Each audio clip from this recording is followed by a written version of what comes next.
SoFi just made a move that has me seriously reconsidering recommending them. And I would say that I was one of their biggest fans. A couple of months ago, I made a video comparing high yield savings account, and in that video, I raved about SoFi. But at the end of March 2026, SoFi introduced something called SoFi Plus, a $10 a month membership that has changed the way I think about them. With this new membership, they didn't just add perks, they took away perks that used to be free and included with being a SoFi account holder.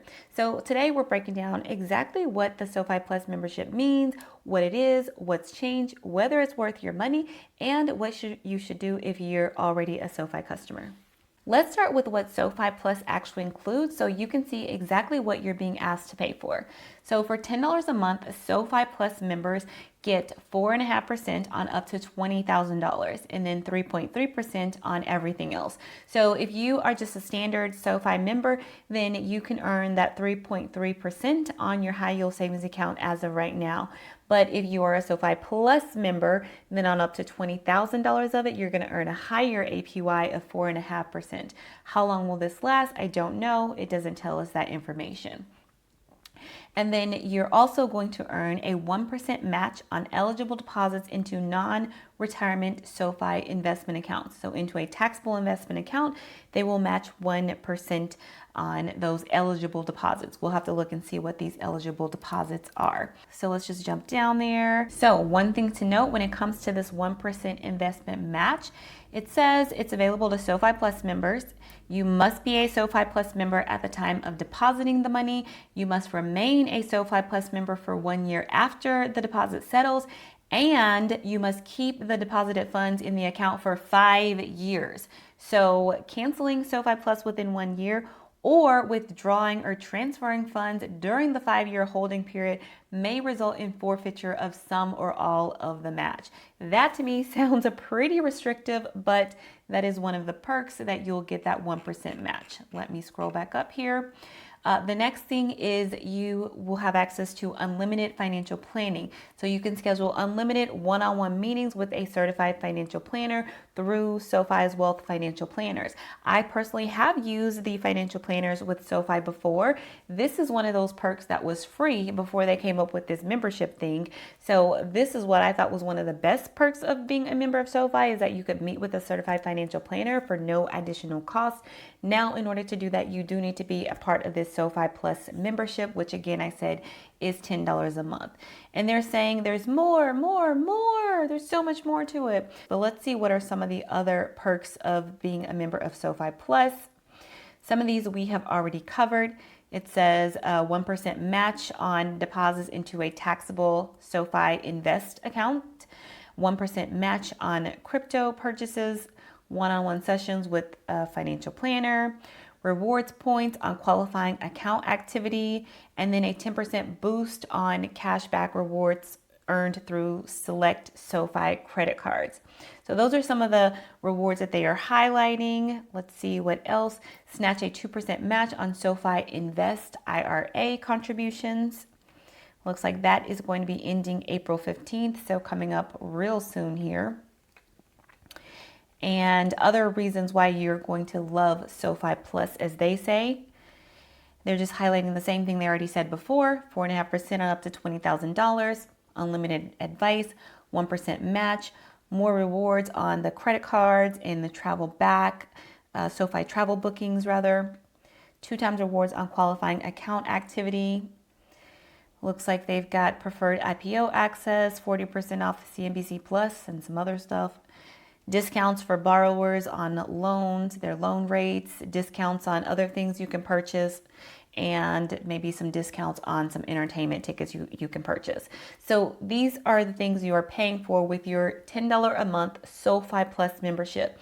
Now, when I look at these, the one that I think is actually worth it is the access to the certified financial planner. If you are someone who is looking to work with a financial planner, then you're essentially, if you pay for the membership, you're going to pay $10 a month in order to get access to it until you cancel that membership.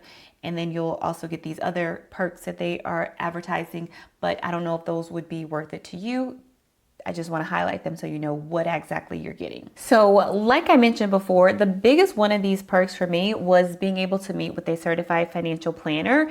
And the problem though is that this was free before they came up with this SoFi Plus membership thing.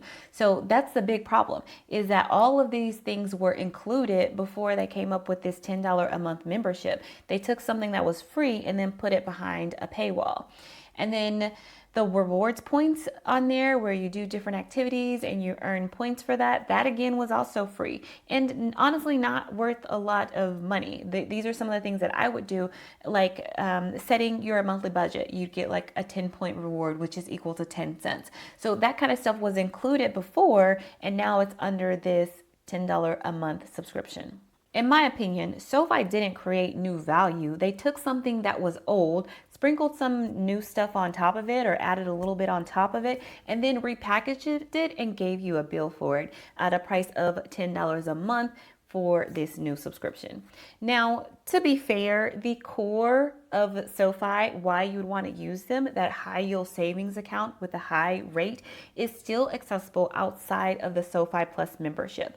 So even if you are not a member of SoFi Plus, you can still earn 3.3%, the current rate for the SoFi high yield savings account, as long as you have that direct deposit or the transfer of $5,000 into the account every 30 or 31 days. And then of course, they also have the access to the vaults, which is a part of their savings accounts. And so if you're purely using SoFi as a high yield savings account and you have direct deposit set up, then the core product hasn't changed for you. You're still getting that same high yield savings rate. You're still getting access to those vaults, even without the SoFi Plus membership. But here's a thing that actually concerns me beyond the $10 a month fee itself. It's that SoFi is not struggling to make money. SoFi makes money from loans, from credit cards, from investment products, and the deposits that you put in. All of these things are helping SoFi to make money. There are a dozen revenue streams that they have.